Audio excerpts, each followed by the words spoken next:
warahmatullahi wabarakatuh. Waalaikumsalam warahmatullahi wabarakatuh.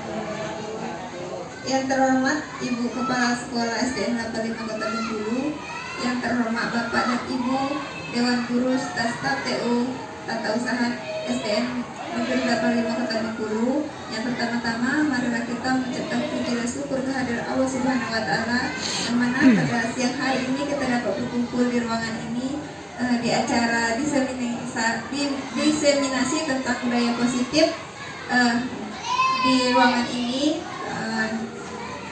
yang mana kita dapat berkumpul di sini dengan keadaan sehat dan bahagia semua ya. Serta salawat beserta salam kita junjungkan kepada Nabi besar Muhammad SAW. Allahumma shalli ala Sayyidina Muhammad wa ala ali Sayyidina Muhammad, yang mana berkat beliaulah kita dapat merasakan alam yang terang benderang ini. Dari alam jahiliyah kita bisa menuju alam yang penuh dengan teknologi ini.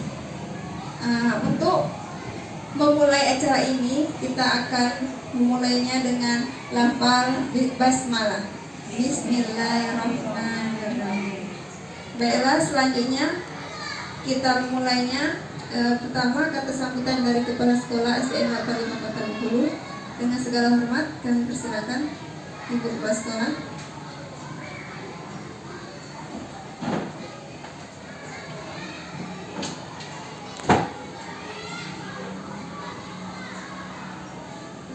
Pertama-tama marilah kita mengucapkan puji dan syukur kehadirat Tuhan Maha karena berkatnya kita diberikan kesehatan dan dapat berkumpul di ruangan Guru SD 85, yang mana pada pagi hari ini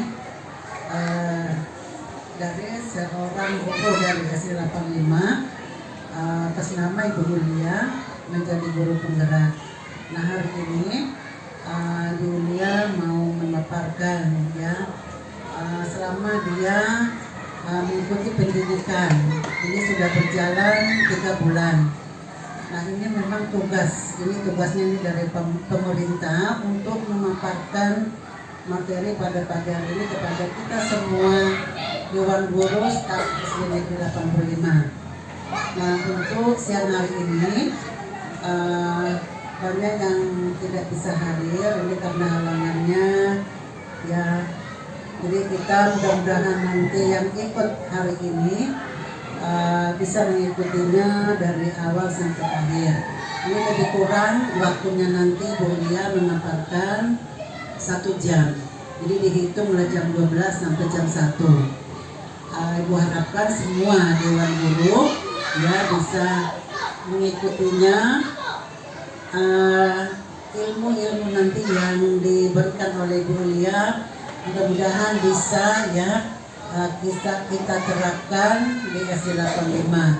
Kepada Ibu Lia juga ya, mudah-mudahan selama pendidikan ini Bu Lia juga bisa ya menimba ilmu, dan ilmunya itu nanti bukan untuk Ibu Lia sendiri ya, harus bisa nanti membantu teman-teman dan mentransfer ilmu yang didapat selama belajar 9 bulan.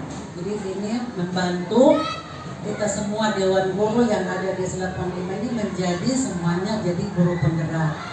Nah, kita bersyukur bisa dari SD kita lulus 1 orang. Mudah-mudahan tahun berikutnya bisa ya mencontoh, karena ini yang masih muda, yang umurnya masih muda, yang 10 tahun ke atas lagi pensiunnya itu harus mengikuti.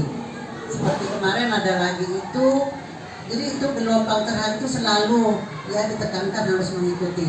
Itu bukan cuma yang PNS, yang honor juga, terutama yang P3K itu harus mengikuti. Ini program pemerintah, kita harus mendukung. Kalau tidak lulus tahun 2022, mungkin 2023 bisa ikut lagi. Kalau belum juga, pokoknya kita tidak bosan-bosan ya, kita tetap supaya lebih banyak lagi guru penggerak. Kegunaan guru penggerak ini itu menjadi ada SIM-nya, kalau udah lulus itu jadi pengawas, dan yang kedua jadi kepala sekolah. Jadi kita yang masih muda ini ya jangan pikirannya guru aja, guru tidak. Kita harus ya ke depannya saya menjadi ini menjadi ini. Jadi kalau sudah ada SIM ya, itu namanya SIM, bisa kita gunakan menjadi pengawas dan kepala sekolah. Itu syarat-syarat untuk ya menjadi maju. Jadi apalagi yang muda ini, masih banyak yang muda di SD 85. Ibu harapkan bisa nanti belajar dibantu oleh Bu Lia, teman-temannya ya, Bu Lia tolong dibantu untuk menjadi guru penggerak. Jadi kepada Lia kami juga berdoa mudah-mudahan Bu Lia sampai nanti selesai dalam 9 bulan Ibu Lia tuh diberi kesehatan dan dapat ya tugas-tugas yang diberikan ya dari pemerintah bisa diselesaikan tepat waktu dan hasilnya nanti bisa memuaskan. Jadi tolong nanti Bu Lia kalau sudah selesai pendidikannya tolong itu diterapkan sebagai contoh di S85, contoh guru penggerak ya, namanya penggerak, yang digerakkan itu apa ya. Jadi itu banyak tugas-tugasnya nanti kalau Ibu Lia sudah lulus menjadi guru penggerak. Ini harus sebagai contoh kepada semua dewan guru. Jangan anggapan itu yang senior udah. Kalau Ibu Lia sudah lulus, sudah banyak dapat ilmu, dicontohkan kepada teman-teman. Harus bisa memajukan SD 85 lebih bagus lagi. Ya, jadi mohon nanti Lia memaparkan juga nanti mudah-mudahan dewan guru juga bisa mengikutinya. Kita sama-sama lah ya, semuanya Ibu harapkan dewan guru dan staf kita membantu guru kita yang sudah lulus ya untuk pendidikan guru penggerak. Jadi kita harus ada ya kerjasamanya dewan guru. Oke Ibu Lia, nanti bukan sekali ini, mungkin ada lagi nanti, mungkin ada bantuan dan lain-lain, ada yang minta diisi dan lain-lain. Kalau Bapak Ibu guru saya harapkan kita saling membantu. Karena itu kemarin sudah komitmen kepala sekolah, apapun kegiatan, baik pun di luar sekolah, baik pun di sekolah, ya itu memang kita mendukung. Selaku saya kepala sekolah mendukung 100% untuk guru penggerak. Nah itu aja yang bisa Ibu sampaikan. Mudah-mudahan acara kita pada siang hari ini bisa terlaksana dengan bagus, dengan baik, dan dapat nanti ilmunya kita ambil dan kita terapkan. Sekian dan terima kasih.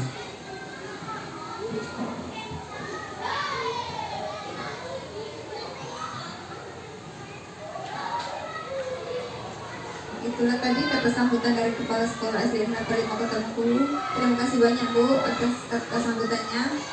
Selanjutnya penyampaian diseminasi tentang budaya positif oleh Ibu Yulia Wulandari. Waktu dan tempat kami persilakan dengan segala hormat.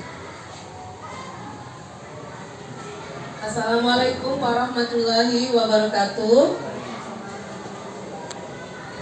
Selamat siang teman-teman yang terhormat Kepala Sekolah SD Negeri 85 Kota Bengkulu dan teman-teman sejawat, Bapak Ibu guru yang saya sayangi. Terima kasih banyak atas waktunya sehingga saya bisa diberi kesempatan untuk bisa melakukan diseminasi.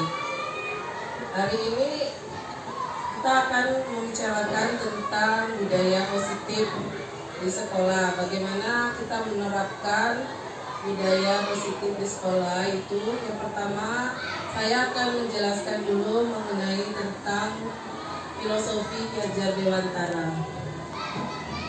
Filosofi Ki Hajar Dewantara, Bapak Ibu guru dan Ibu kepala sekolah yang terhormat, itu dari yang kita ketahui bahwa dia terkenal sebagai Bapak Pendidikan Nasional, bahwa kebudayaan itu dinamis dan pendidikan adalah tempat persemaian benih-benih kebudayaan yang hidup dalam masyarakat kebangsaan. Jadi kita sebagai guru itu menuntun anak-anak bagaimana seperti petani yang menanam benih-benih, kita menebalkan sisi-sisi yang kuat, kemampuan anak-anak yang memang sudah kuat, sifat-sifatnya yang baik kita tebalkan. Nah, sifat-sifatnya yang kurang baik itu kita biarkan atau tidak perlu kita tebalkan. Nah, kita juga diminta untuk bisa mengadakan pendidikan atau pembelajaran yang berpihak pada anak-anak, yang mengerti apa yang diinginkan anak-anak, cita rasa karsa itu harus dikembangkan secara seimbang sehingga anak-anak kita dalam belajar itu merasa lebih bahagia belajar.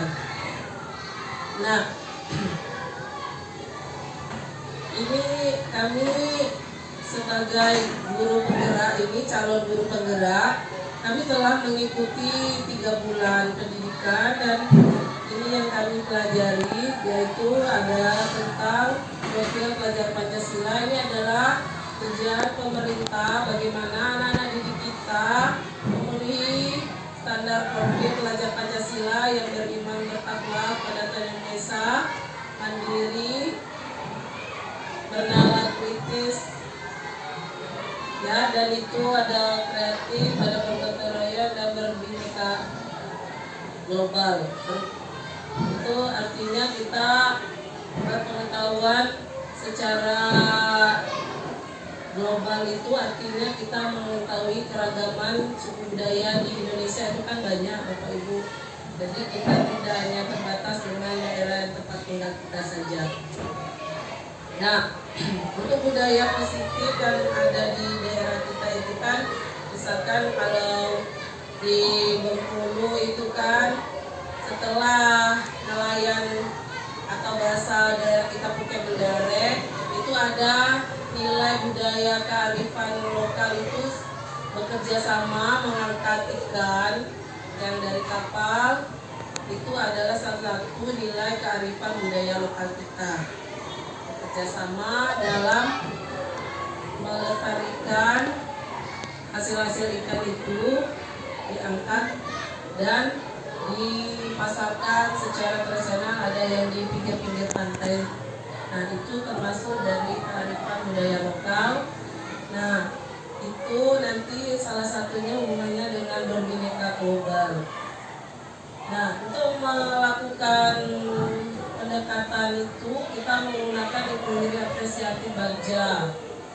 Bagja ini ada itunya ya, panjangannya yang B buat pertanyaan, A ambil pelajaran, B gali mimpi, J jabarkan rencana, A atur eksekusi. Ini bisa kita masukkan dalam pembelajaran kita. Misalkan kita mau mendidik anak untuk bisa berpikir kritis, maka kita menggunakan pendekatan ekonomi apresiatif. Kita membuat dulu pertanyaan apa-apa saja yang dimaksud dengan anak yang berpikir kritis, lalu kita ambil pelajaran, lalu kita buat rencananya dan kita lakukan. Selanjutnya, budaya positif ya, kaitannya dengan disiplin positif.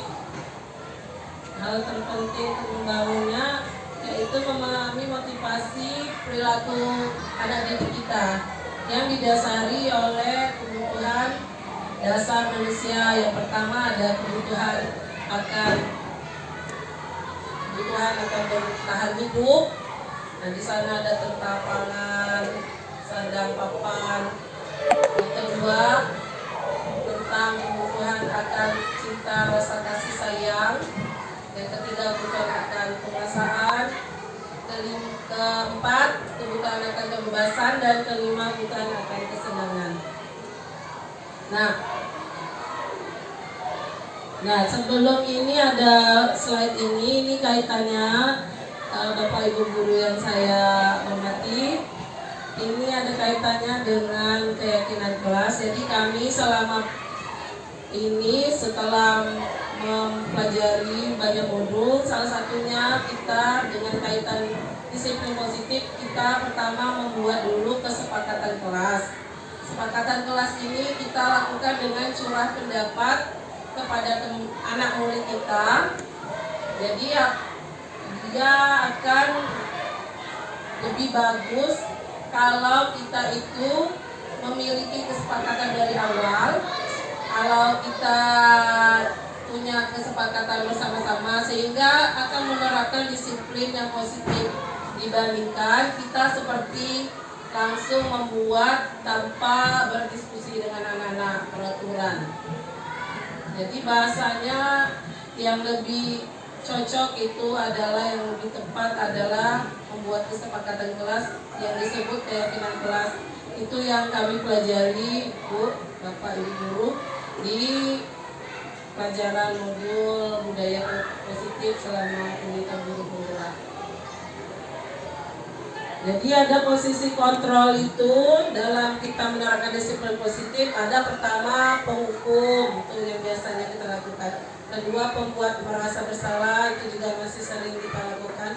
Ketiga sebagai teman, 4 sebagai pemantau, dan 5 sebagai manajer.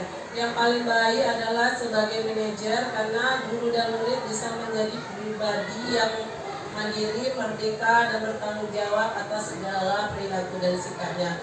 Mengapa? Karena anak-anak memiliki motivasi atau keinginan tersendiri untuk melakukan disiplin itu, bukan karena dia takut dihukum atau dia mengharap pujian atau imbalan.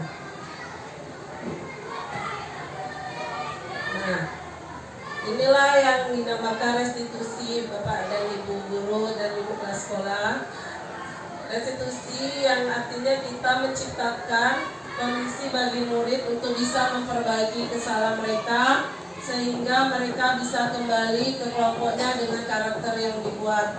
Misalkan dengan keyakinan kelas yang telah kita buat, salah satunya misalkan kita membuat keyakinan kelas yaitu datang tepat waktu. Nanti kita panggil anaknya, kita ajak bicara, sehingga setelah anak bicara dengan kita, menanyakan lagi nilai keyakinan terhadap mereka,